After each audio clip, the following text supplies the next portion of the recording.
Good morning friends. बघा, मागच्या लेक्चरला आपण स्टॅबिलिटी ऑफ द कॉम्प्लेक्सेस बघितलं होतं. त्याच्यानंतर खूप इम्पॉर्टंट पार्ट आपल्याला ह्या चॅप्टरमधला बघायचा आहे, which is your theories of bonding in complexes, ज्याच्यावर तुम्हाला क्वेश्चन 100% विचारला जातो. एंट्रन्सला 100% याच्यावर क्वेश्चन असतो, की खूप सारे पार्ट्स या ठिकाणी कवर झाले आहेत ह्या टॉपिकमध्ये.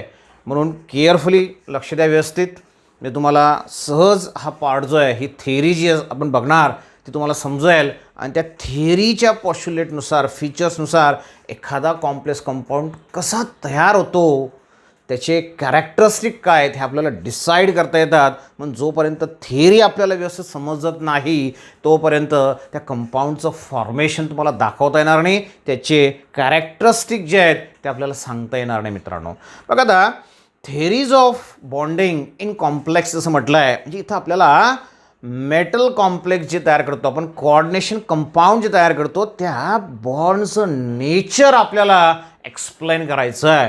तर हे नेचर एक्सप्लेन करण्यासाठी वेगवेगळ्या थेरीज या ठिकाणी प्लॉट करण्यात आल्या. त्यातला फर्स्ट थेरी आहे तुमची व्हॅलेन्स बॉन्ड थेरी, जे डिटेल आपल्याला या ठिकाणी आज बघायचं आहे.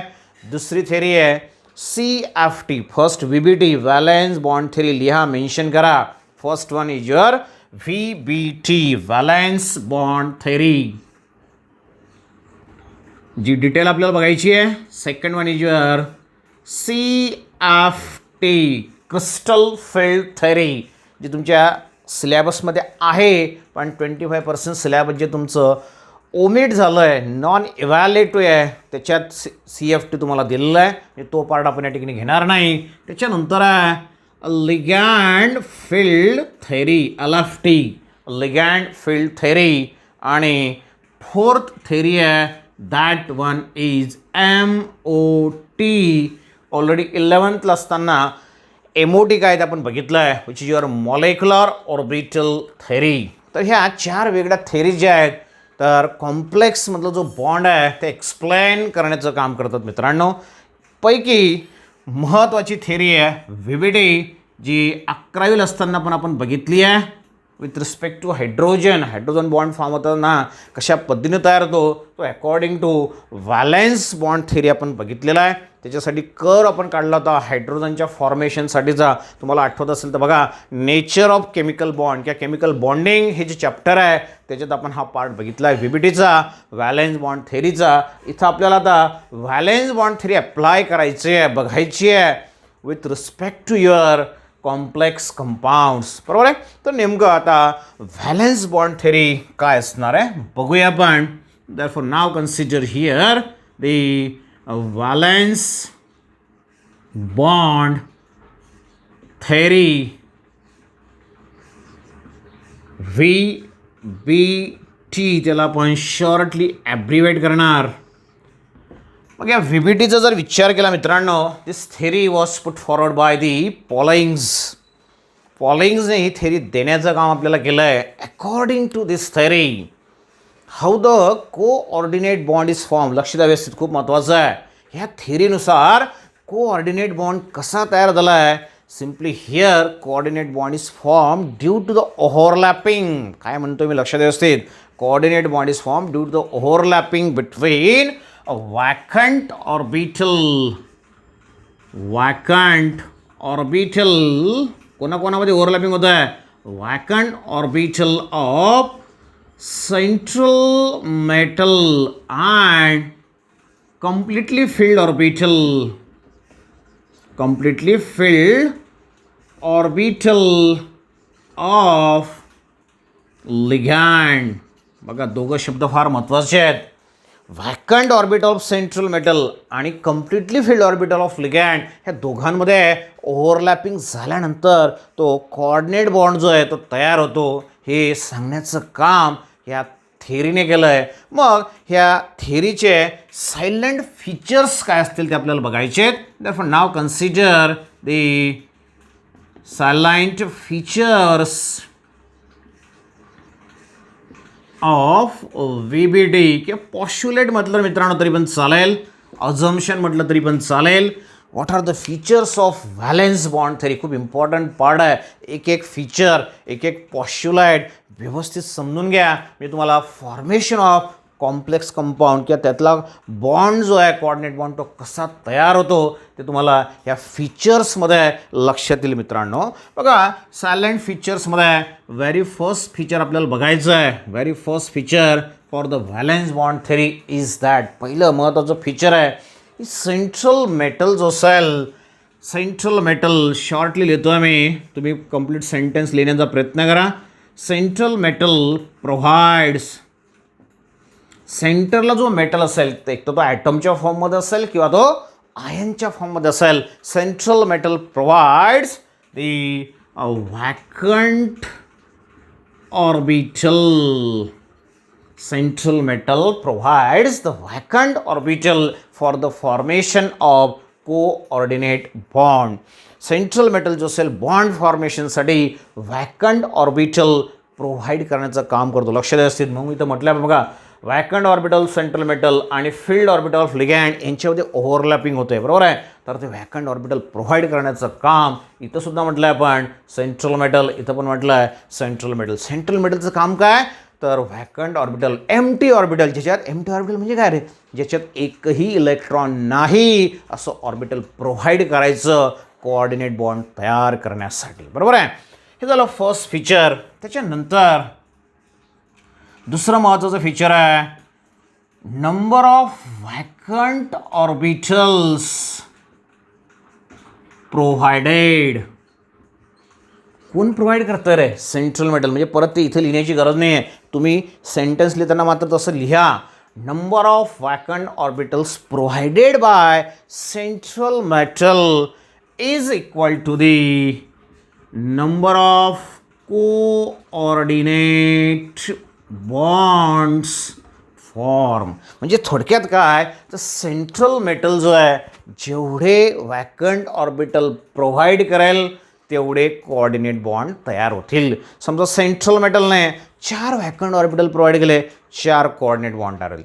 त्याने 2च व्हॅकंट ऑर्बिटल प्रोव्हाइड केले, 2च कोऑर्डिनेट बॉन्ड तयार होईल. 6 व्हॅकंट ऑर्बिटल प्रोव्हाइड केले, 6 कोऑर्डिनेट बॉन्ड तयार होऊ शकतात. लक्षात आलं. जेवढे तो प्रोव्हाइड करेल तेवढे कोऑर्डिनेट बॉन्ड तयार होतात. समजा तुम्हाला एखादं एक्झाम्पल दिलं आहे, suppose here the example given is 2T and H3 twice sailed. सिस प्लॅटिन याच्या अगोदर बघितलं आहे तर बघा 4 लिगँड्स तुम्हाला दिसत आहे, 2 NH3 आहेत आणि 2 Cl2 आहेत. याचा अर्थ काय रे, हा जो सेंट्रल मेटल ऑफ प्लॅटिनम याने 4 व्हॅकंट ऑर्बिटल प्रोव्हाइड केले असतील, 4 कोऑर्डिनेट बॉन्ड त्याने तयार. जेवढे व्हॅकंट ऑर्बिटल प्रोव्हाइड करेल तेवढे कोऑर्डिनेट बॉन्ड त्या ठिकाणी तयार होतील. खूप सिम्पल कन्सेप्ट आहे मित्रांनो.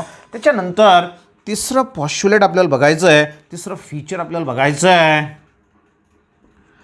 हे जे व्हॅकंट ऑर्बिटल आहेत, व्हॅकंट ऑर्बिटल्स अंडरगो हायब्रिडायझेशन. मग हे जे व्हॅकंट ऑर्बिटल प्रोव्हाइड करण्याचं काम सेंट्रल मेटल करतो हे हायब्रिडाइज होतात. हायब्रिडायझेशन काय 11वीला असताना बघितलं आपण. It is the mixing and recasting. हे सर्व ऑर्बिटल एकत्र मिक्स होतील. का रे? कारण की व्हॅकंट ऑर्बिटल जे प्रोव्हाइड केले जातील सेंट्रल मेटलकडनं प्रत्येकाची एनर्जी कमी जास्त असेल, प्रत्येकाचा शेप वेगळा असेल. मग सर्व जर एकत्र मिक्स करून टाकलं आहे, ॲपल ज्यूसचं एक्झाम्पल तुम्हाला दिलं आहे मागच्या ह्याच्यात मी 11वीला असताना, तर सर्व जर एकत्र करून टाकलं तर सर्वांचा शेप सारखं होईल, सर्वांची एनर्जी सारखं होईल. म्हणून ते व्हॅकंट ऑर्बिटल जे असतील ते अंडरगो हायब्रिडायझेशन आणि काय नवीन ऑर्बिटल तयार करतील, नवीन हायब्रिड ऑर्बिटल तयार करतील. Equal number of hybrid orbitals are form. Same concept आपण हायब्रिडायझेशनमध्ये बघितलं आहे. Vacant orbital undergo hybridisation and gives equal number of hybrid orbital. म्हणजे याने सेंट्रल मेटलने जर समजा 4 ऑर्बिटल प्रोव्हाइड केले आहेत तर 4 नवीन ऑर्बिटल तयार होतील. जेवढे प्रोव्हाइड करेल तो तेवढेच नवीन ऑर्बिटल तयार होईल. फक्त पहिल्या 4मध्ये नंतरच्या 4मध्ये काय असेल, पहिले 4ची एनर्जी कमी जास्त असेल, शेप वेगवेगळा असेल. पण नवीन जे हायब्रिड ऑर्बिटल तयार होईल त्या प्रत्येकाचा शेप सारखा असेल, प्रत्येकाची एनर्जी सारखी असेल. मॅक्सिमम सिमेट्री, डेफिनाईट ओरिएंटेशन, हायब्रिडायझेशनचं डेफिनेशन आपण बघितलं, स्टेटमेंट आपण बघितलं आहे. तर हे जेवढेही ऑर्बिटल तो प्रोव्हाइड करेल तेवढे मिक्स होतील आणि नवीन तेवढेच ऑर्बिटल तयार होतील. खूप सिम्पल आहे. कमी पण होणार नाही, जास्त पण होणार नाही. त्याच्यानंतर मग आता सर्व पॉश्युलेटचा जर आपण विचार केला, सर्व फीचर्सचा जर विचार केला, तर ह्याच्यामध्ये आपण फक्त मेटलचा यूज केला. Central metal provide vacant orbital. Central metal जेवढे ऑर्बिटल तयार करेल तेवढं तो कोऑर्डिनेट बॉन्ड तयार करतो. जेवढे ऑर्बिटल त्याने प्रोव्हाइड केले ते मिक्स होतात, नवीन तेवढेच हायब्रिड ऑर्बिटल तयार होतो. म्हणजे सेंट्रल मेटलच्या बाबतीत आपण लिहिलं आहे. पण इथं असं म्हटलं आहे आपण vacant orbital of central metal and field orbitals of ligand overlap. म्हणजे या ठिकाणी आता बघा पुढचं पॉश्युलेट जे आहे, पुढचं फीचर जे आहे ते लिगॅंडच्या बाबतीत आपण लिहितो आहे. हिअर लिगॅंड जो असेल मित्रांनो, ligand at least contains one completely filled orbital. जो लिगॅंड असेल मित्रांनो तो असाच असेल की कमीत कमी त्याच्यामुळे एक ऑर्बिटल हे कसं असलं पाहिजे, कम्प्लिटली फिल्ड. ऑर्बिटल हा कन्सेप्ट 11वीला असताना गेला मित्रांनो आपल्याला. ऑर्बिटलची कपॅसिटी जी आहे इलेक्ट्रॉन अकोमोडेट करण्याची ती फक्त टू आणि फक्त टूच आहेत. 2पेक्षा जास्त पण नाही, बरोबर आहे. कमी असू शकतात पण जास्त नाही. तर त्याची कपॅसिटी 2 इलेक्ट्रॉनची आहे. म्हणजे असं ऑर्बिटल कमीत कमी एक ऑर्बिटल त्या लिगॅंडमध्ये असेल की जे कम्प्लिटली फिल्ड असेल. म्हणजे 2 इलेक्ट्रॉन त्याच्यामध्ये असतील आणि हे कम्प्लिटली फिल्ड ऑर्बिटल जे असेल ते ह्या व्हॅकंट ऑर्बिटलसोबत ओव्हरलॅपिंग करेल, जे आपल्याला पुढच्या याच्यात बघायचं आहे. 5वा इम्पॉर्टंट पार्ट आहे की 5वा फीचर आपण म्हणू शकतो मित्रांनो. 5th feature is that there is a overlapping takes place between. Shortcut मी लिहितो, तुम्ही कम्प्लीट लिहा. There is a overlapping takes place between vacant orbital किंवा व्हॅकंट हायब्रिडाइज ऑर्बिटल म्हटलं तरी चालेल होता, कारण की त्याचं हायब्रिडायझेशन झालेलं आहे. Vacant hybridise orbital of metal and completely filled orbital of ligand. बघा इथं आता दोघांचं ओव्हरलॅपिंग झालं. ऑलरेडी हे सेंटेन्स इथं आपण लिहिलेलं आहे.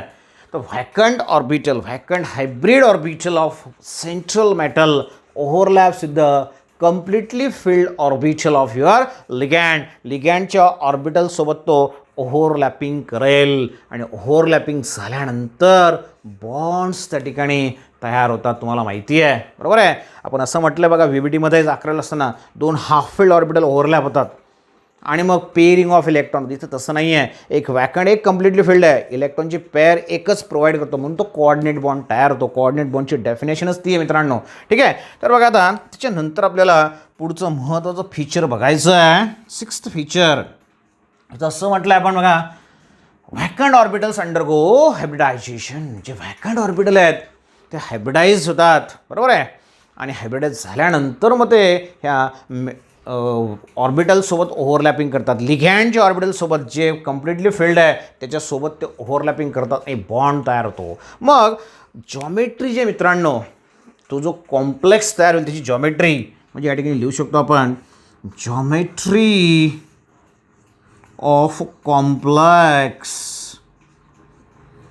डिपेंड्स ऑन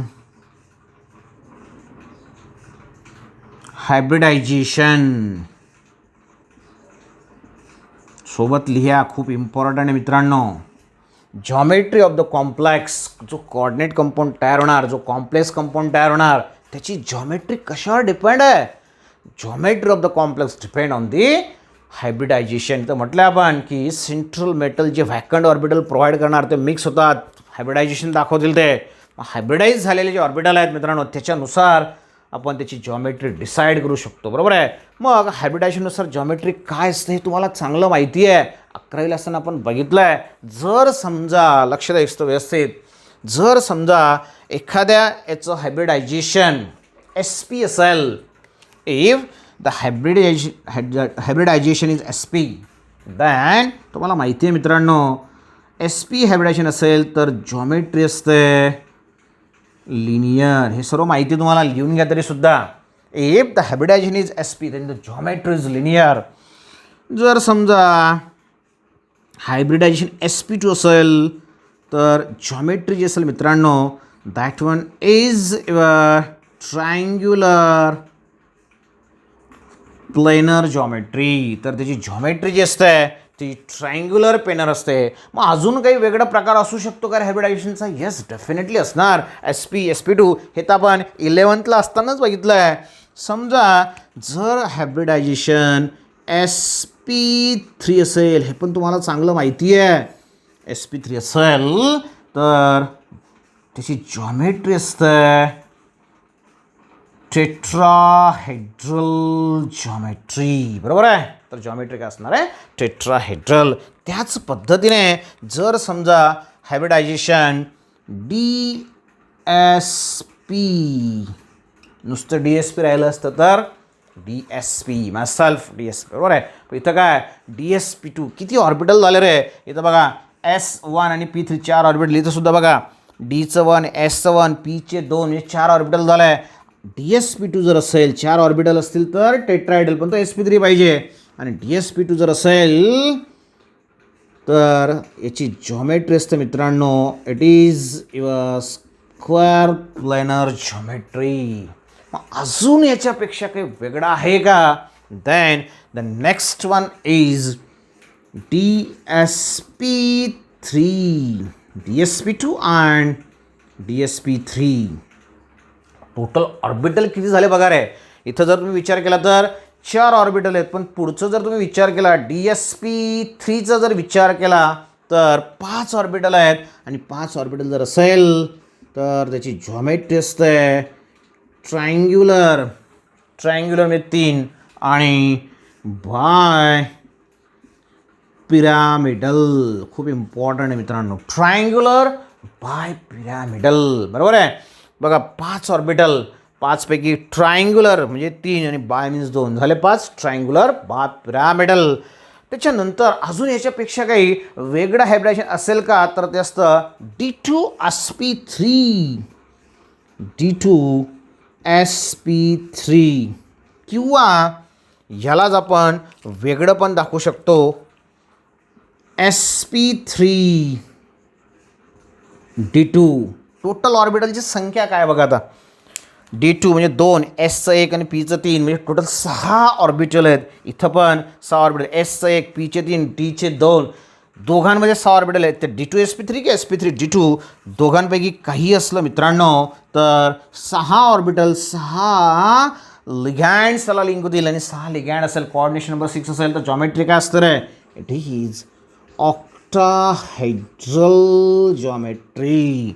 मग जसं D2SP3 आहे तसंच अजून D3SP3 पण असू शकतं मित्रांनो. D3SP3. आणि याचा जर विचार केला तुम्ही टोटल ऑर्बिटल किती झालं रे? 3 आणि 3 6 आणि Sचं 1 7 ऑर्बिटल झालं आहे. जसं 5ला कसं डिवाईड केलं आपण ट्राय आणि बाय म्हणजे 5 झाले, तसं या ठिकाणी 7 आहेत. 5 आणि 2 म्हणजेच पेंटागोनल बाय पिरॅमिडल. म्हणजे जॉमेट्री काय असेल? पेंटागोनल. लक्षात आलं? And bipyramidal. तर अशा पद्धतीने डिपेंडिंग ऑन हायब्रिडायझेशन काय आहे इट डिसाइड्स द जॉमेट्री. ह्या हायब्रिडायझेशननुसार जॉमेट्री जे मित्रांनो ते आपण या ठिकाणी सांगू शकतो. बरोबर आहे. आपण बघितलं याच्या अगोदर जेव्हा तुम्ही लिगॅन्सी बघितली, कोऑर्डिनेशन नंबर बघितला, त्यावेळेस तुम्हाला म्हटलं मी common coordination numbers are 4 and 6. Generally coordination number एक तर 4 असतो किंवा 6 असतो. म्हणजे मॅक्सिमम कंपाऊंड जे आहेत त्याच्यामध्ये कोऑर्डिनेशन नंबर 4 असतो किंवा 6 असतो. कारण की जे एक्झाम्पल्स आपण आतापर्यंत बघितले आहेत वेगवेगळ्या टॉपिक्समध्ये किंवा नॉमेनक्लेचरमध्ये, त्याच्यात तुमचं लक्षात आलं असेल की कोऑर्डिनेशन नंबर एक तर 4 असतो किंवा 6 असतो. तर बघा ह्या पद्धतीने जॉमेट्री आपण डिसाईड करू शकतो. वेगळे फीचर्स आपण बघितले आहेत. त्याच्यानंतर 7th फीचर आपल्याला बघायचं आहे मित्रांनो. खूप इम्पॉर्टंट आहे. 7वं फीचर आहे जे ऑलरेडी आपण VBTमध्ये बघितले 11ला असताना. The strength of bond depends on the extent of overlapping. पूर्ण सेंटेन्स तयार करा. स्ट्रेंथ ऑफ बॉन्ड किती स्ट्रॉंग आहे त्याला म्हणतो आपण strength of bond. Strength of bond depends on extent of overlapping. Strength of bond depends on extent of overlapping. ओव्हरलॅपिंगचं जे एक्सटेंट म्हणजे प्रमाण आहे त्याच्यावर ते डिपेंड आहे. जेवढं जास्त प्रमाण, जेवढं जास्त एक्सटेंट, तेवढा तो बॉन्ड स्ट्रॉंग होतो. बघा असं एक एक्झाम्पल तुम्हाला 11th असताना दिलं मी. समजा असं एक ऑर्बिटल आपण घेतलं, एस ऑर्बिटल, हे दुसरं एस ऑर्बिटल, याच्यामध्ये ओव्हरलॅपिंग झाली. पण याच्याऐवजी ह्या दोघं एस ऑर्बिटलमध्ये जर ओव्हरलॅपिंग अशा पद्धतीने झालं असेल किंवा अशा पद्धतीने असेल, बघा एक्सटेंट ऑफ ओव्हरलॅपिंग, हा जो शेडेड एरिया दाखवला तो वाढत गेला आहे, त्याला म्हणतो आपण एक्सटेंट ऑफ ओव्हरलॅपिंग. ओव्हरलॅपिंगचं प्रमाण जसं ओव्हरलॅपिंगचं प्रमाण वाढेल तसं या ठिकाणी त्या बॉन्डची स्ट्रेंथ वाढेल, तो बॉन्ड स्ट्रॉंग होत जाईल. म्हणून म्हटलं मित्रांनो तुम्हाला, strength of bond depends on extent of overlapping. ओव्हरलॅपिंगच्या प्रमाणावर ते डिपेंड आहे. जेवढं प्रमाण जास्त तेवढा तो बॉन्ड जास्त स्ट्रॉंग त्या ठिकाणी तयार होईल. खूप सिंपल आहे, लक्षात आलं. बघा त्याच्यानंतर पुढचं पॉस्ट्युलेट आपल्याला बघायचं आहे. 8th पॉस्ट्युलेट आहे मित्रांनो.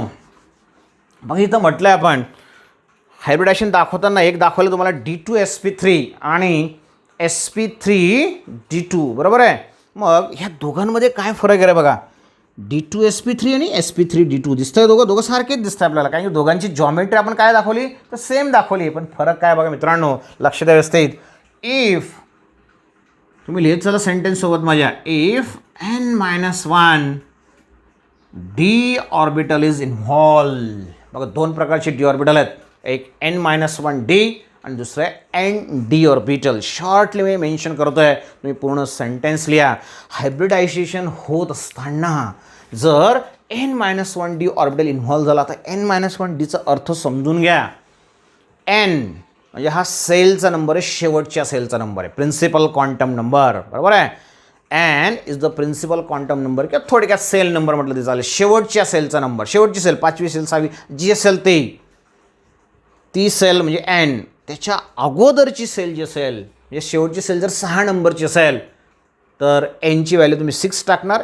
6 - म्हणजे काय, 5, 5व्या सेलचं डी ऑर्बिटल, बरोबर आहे. समजा nची व्हॅल्यू 5 असेल तर 4थ्या सेलचं डी ऑर्बिटल, nची व्हॅल्यू 8 असेल तर 7व्या सेलचं डी ऑर्बिटल. म्हणजे शेवटची सेल जी आहे त्याच्या अगोदरची सेल, ज्याला आपण काय म्हणतो रे, शेवटची सेल आउटर मोस्ट सेल, अगोदरची सेल असते पेनल्टिमेट सेल. म्हणजे शेवटून दुसऱ्या सेलचं जर डी ऑर्बिटल हायब्रिडायशनमध्ये इन्व्हॉल्व झालं असेल, शेवटून दुसऱ्या सेलचं म्हणजे आतली सेल आली, ती बाहेरची नाही आहे, शेवटून दुसरी सेल आहे, मधली सेल आली, आतल्या सेलचं जर डी ऑर्बिटल हायब्रिडायशनमध्ये इन्व्हॉल्व झाला असेल तर जो कॉम्प्लेक्स तयार होईल, अशा कॉम्प्लेक्सला म्हणणार तुम्ही इनर कॉम्प्लेक्स. म्हणजे असं डी ऑर्बिटल जर इन्व्हॉल्व झालं तर तो कॉम्प्लेक्स असतो तुमचा इनर कॉम्प्लेक्स. आणि दुसरा यातला पार्ट आहे ND.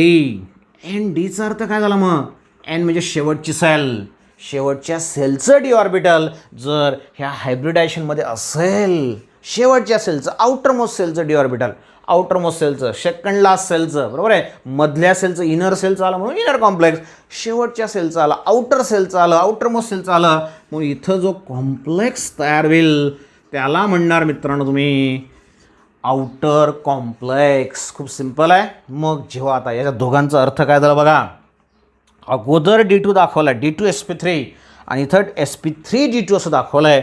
अगोदर D2 जर दाखवला असेल तर ते इनर कॉम्प्लेक्स असेल आणि नंतर D2 sp3d2 नंतर दाखवला आहे म्हणजे तो आउटर कॉम्प्लेक्स आहे. म्हणजे sp3d2 मध्ये कोणतं डी ऑर्बिटल असेल तर शेवटच्या सेलचं, आणि D2sp3 मध्ये n-1d सेल जे असेल त्याचं ऑर्बिटल असेल. एवढा त्याचा अर्थ खूप सिंपल आहे, फक्त समजून घेतलं पाहिजे, बरोबर आहे. तर झालं तुमचं 8th पॉस्ट्युलेट. त्याच्यानंतर पुढचं पॉस्ट्युलेट आपल्याला बघायचं आहे, 9th पॉस्ट्युलेट आपल्याला बघायचं आहे.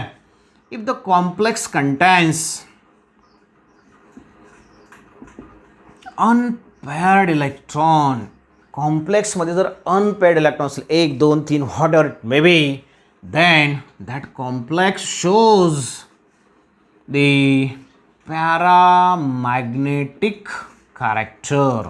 एखाद्या कॉम्प्लेक्समध्ये जर अनपेअर्ड इलेक्ट्रॉन असतील, ते आता कसे असतात काय असतात आपण जेव्हा ते कॉम्प्लेक्स तयार करणार त्याचे एक्झाम्पल बघायचे आहेत आपल्याला. तर कॉम्प्लेक्स तयार होताना जर एखादा अनपेड इलेक्ट्रॉन शिल्लक राहिला असेल, 1-2 अनपेड इलेक्ट्रॉन शिल्लक राहिले असेल किंवा जे काही असेल ते अनपेड इलेक्ट्रॉन जर शिल्लक राहिले मित्रांनो, तर तो कॉम्प्लेक्स जो असतो तो आपल्याला कुठलं प्रॉपर्टी दाखवतो, हे पण 11th असताना झालं आहे आपलं, पॅरामॅग्नेटिक कॅरेक्टर. आणि जर समजा if all electrons are paired, त्या कॉम्प्लेक्समध्ये सर्वच्या सर्व इलेक्ट्रॉन काय आहेत, पेअर्ड इलेक्ट्रॉन आहेत, तर तो आपल्याला कुठलं कॅरेक्टर दाखवेल हे सहज तुम्हाला सांगता येईल मित्रांनो. It shows the diamagnetic character. तेव्हा तो आपल्याला डायमॅग्नेटिक कॅरेक्टर दाखवतो. हे झालं आहे आपलं सर्व इलेक्ट्रॉन्स पेअर्ड डायमॅग्नेटिक कॅरेक्टर. म्हणजे काय तर मॅग्नेटिक फील्डमध्ये त्याला जर तुम्ही प्लेस केलं तर तो रिपेल होईल. पॅरामॅग्नेटिक कॅरेक्टर म्हणजे काय तर त्याला मॅग्नेटिक फील्डमध्ये जर तुम्ही प्लेस केलं, अनपेड इलेक्ट्रॉन आहे, पॅरामॅग्नेटिक आहे, तो मॅग्नेटिक फील्डमध्ये अट्रॅक्ट होईल.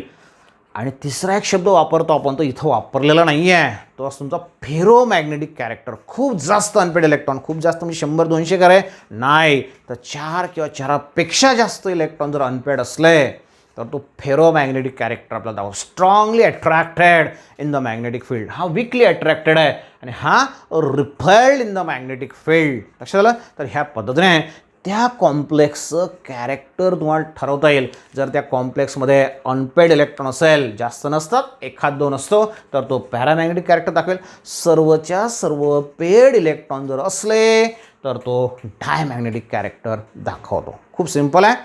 त्याच्यानंतर पुढचं पॉस्युलेट आपल्याला बघायचं मित्रांनो, 10 नंबरचं शेवटचं पॉस्युलेट म्हटलं तरी चालेल. If the complex is formed by using the strong filled ligand. 2 प्रकारचे लिगँड असतात मित्रांनो. एक असतो, लक्षात द्या काय म्हटलं मी, स्ट्रॉंग फिल्ड लिगँड. जर त्या कॉम्प्लेक्समध्ये लिगँड जो आपण यूज करतो, कारण की कॉम्प्लेक्स म्हणजे काय, सेंट्रल मेटल आणि त्याला लिगँड अटॅच असतात. लिगँड हा 2 प्रकारचा असतो. एक असतो स्ट्रॉंग फिल्ड लिगँड आणि दुसरा असतो वीक फिल्ड लिगँड. जर समजा तुम्ही स्ट्रॉंग फिल्ड लिगँड यूज केला असेल तर strong field ligand causes pairing of electron. pairing of electron. Strong field ligand जर आपण यूज केला तर तो अनपेड इलेक्ट्रॉनला काय करून टाकतो, पेअर्ड करून टाकतो. मग अनपेड इलेक्ट्रॉन जर पेअर झाला तर तो काय होऊन जाईल, तो डायमॅग्नेटिक कॅरेक्टर दाखवेल. बरोबर आहे.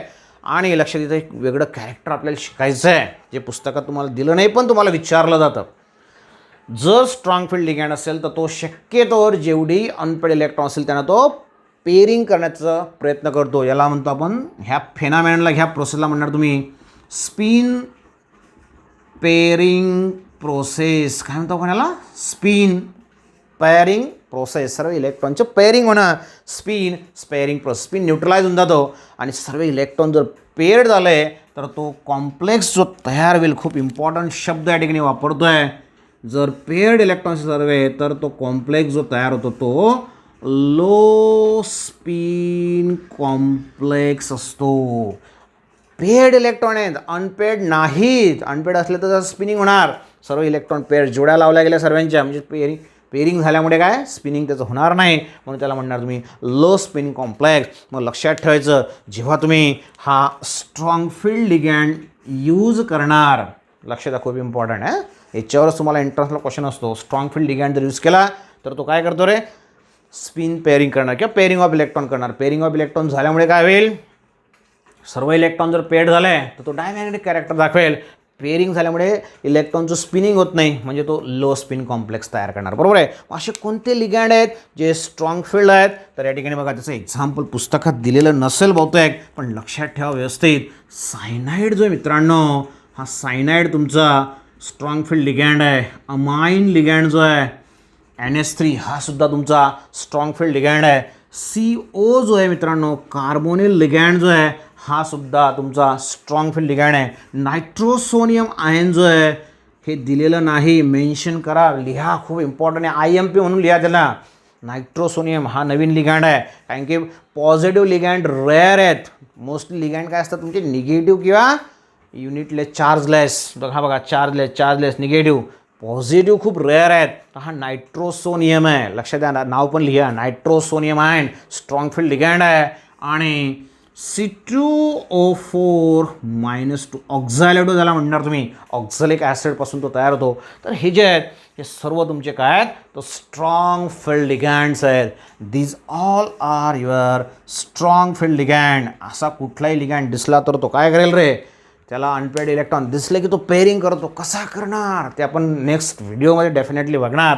तर ह्या पद्धतीने झालं की स्ट्रॉंग फील्ड लिगँड जर यूज केला तर ह्या पद्धतीने तो कॅरेक्टरिस्टिक जे आहे ते तुम्हाला दाखवेल. बरोबर. त्याच्यानंतर बघा मित्रांनो, जर त्याच्याऐवजी आपण वीक फील्ड लिगँड यूज केला, if the ligand is weak field, त्याच्या नावातच वीक देऊन टाकलं आहे, म्हणजे तो पेअरिंग करेल का रे. इट डज नॉट कॉजेस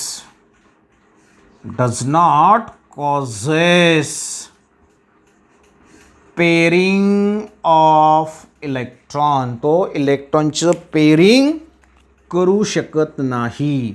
मग इलेक्ट्रॉनचं जर पेअरिंग नाही झालं म्हणजे काय, त्याच्याकडे काय असतील रे, त्याच्याकडे असतील अनपेड इलेक्ट्रॉन असतील. आणि अनपेड इलेक्ट्रॉन जर असेल तर तुम्हाला पॅरामॅग्नेटिक कॅरेक्टर दाखवेल. आणि तो जो कॉम्प्लेक्स तयार होईल मित्रांनो, त्या कॉम्प्लेक्सना म्हणणार तुम्ही हा स्पिन कॉम्प्लेक्स. लक्षात आलं. जेवढे जास्त अनपेड इलेक्ट्रॉन तेवढं त्याचं स्पिनिंग जास्त. अनपेड इलेक्ट्रॉन जर असले तर स्पिनिंग जास्त, म्हणून त्याला म्हणणार तुम्ही हाय स्पिन कॉम्प्लेक्स. मग हाय स्पिन कॉम्प्लेक्स कोण तयार करेल तर वीक फील्ड लिगँड असेल तर. अनपेड इलेक्ट्रॉन आहेत तसेच ठेवतो तो, त्यांची पेअरिंग करत नाही. Does not causes. मग अनपेड इलेक्ट्रॉन असले तर काय पॅरामॅग्नेटिक. म्हणून लक्षात ठेवायचो वीक फील्ड लिगँड आला म्हणजे काय पॅरामॅग्नेटिक आणि हाय spin complex. Strong field ligand आला म्हणजे काय लो स्पिन कॉम्प्लेक्स डायमॅग्नेटिक. हे शब्द फार महत्त्वाचे आहेत. इन डिटेल तुमच्या पुस्तकात दिलेला नाही आहे, हे लक्षात ठेवा, खूप महत्त्वाचं आहे मित्रांनो. त्याच्यानंतर जसं आपण स्ट्रॉंग फील्ड लिगँडचे एक्झाम्पल्स बघितले मित्रांनो, तसं जर तुम्ही ह्या वीक फील्ड लिगँडचा विचार केला तर ह्या वीक फील्ड लिगँडमधलं एक्झाम्पल आहेत जे आपण जनरली यूज करतो. That one is your Cl-, Br-, की तुमचे हॅलोजन्स आहेत. हॅलोजन जे असतील, this halogen shows the strength which is weak, therefore these are called as weak field ligand which does not causes the pairing of electron. यांची एवढी power नाही आहे की ते इलेक्ट्रॉनचं पेअरिंग करू शकतात मित्रांनो. सिमिलरली OH- जो आहे हायड्रॉक्साइड आयन जो आहे, again it is your weak field ligand. आणि ॲक्वा जो आहे मित्रांनो, ॲक्वो किंवा ॲक्वा म्हणजे वॉटर जो आहे, again it is your weak field ligand. असे भरपूर सारे एक्झाम्पल्स आपण त्या ठिकाणी घेऊ शकतो. म्हणजे मोस्टली आपण यूज करतो कारण की मोस्टली हेच लिगँड्स आपण आतापर्यंत यूज केलं आहेत. These are your strong field and weak field ligand. सहज तुम्हाला दोघांना क्लासिफाय करता येईल. असं सेपरेट एक्झाम्पल आय थिंक तुमच्या पुस्तकात दिलेलं नाही आहे, पण हे तुम्हाला माहिती असलं पाहिजे की कुठले लिगँड्स आहेत स्ट्रॉंग फील्ड आहेत, कुठले लिगँड्स तुमचे वीक फील्ड आहेत. तर अशा पद्धतीने ह्या VBTचे सर्व पॉश्युलेट इन डिटेल आपण घेतलं आहेत. मग ह्या पॉश्युलेटला ॲप्लाय करून आपल्याला वेगवेगळे कंपाऊंड्स फॉर्म करायचे आहेत. मोस्टली कुठले कंपाऊंड आपण तयार करणार आहे, असे कंपाऊंड्स आपण तयार करणार मित्रांनो की ज्या कंपाऊंड्समध्ये तुमची जॉमेट्री जी असणार आहे ती एकतर टेट्राहेड्रल असेल. बघा या ठिकाणी sp3 हायब्रिडायझेशन असणारे कंपाऊंड कुठले एक्झाम्पल आपल्याला तयार करायचे आहेत, कुठले कॉम्प्लेक्स आपल्याला तयार करायचे आहेत ज्याच्यामध्ये हायब्रिडायझेशन sp3 असेल म्हणजे टेट्राहेड्रल जॉमेट्री असेल किंवा TsP2 असेल. दोघांचा फरक तुम्हाला लक्षात येईल. आणि नंतर मग हे ऑक्टाहेड्रल कॉम्प्लेक्स जे आहेत मित्रांनो, तर हे 3 लक्षात ठेवा. sp3, dsp2, d2sp3 किंवा sp3d2. इनर आउटर कॉम्प्लेक्स तुम्हाला लक्षात येईल. तर म्हटलं आहे आपण इनर कॉम्प्लेक्स कुठला, आउटर कॉम्प्लेक्स कुठला, स्पिनिंग काय, high spin, low spin, in detail आपण खूप इम्पॉर्टंट टॉपिक या ठिकाणी बघितला मित्रांनो. लेक्चर रिवाईज करा, रिपीटेडली बघा. आणि अजून हे सर्व कन्सेप्ट तुम्हाला केव्हा क्लिअर होतील रे, जेव्हा नेक्स्ट लेक्चर आपण घेणार आणि त्या लेक्चरमध्ये आपण ह्या सर्व हायब्रिडायझेशनचा यूज करून कॉम्प्लेक्स तयार करणार. त्यावेळेस हे सर्व एक गोष्ट आपण परत क्लिअर तुम्हाला होईल. कशा तोपर्यंत हा व्हिडिओ रिपीटेडली बघून ठेवा, म्हणजे पुढचा जो व्हिडिओ असेल फॉर्मेशन ऑफ कॉम्प्लेक्स कंपाऊंड जे असतील तिथं तुम्हाला अडचण येणार नाही. ठीक आहे. तर आज या ठिकाणी आपण थांबणार आहे. Again it's my humble request to all of you, please stay at home and be safe. Thank you. Bye bye.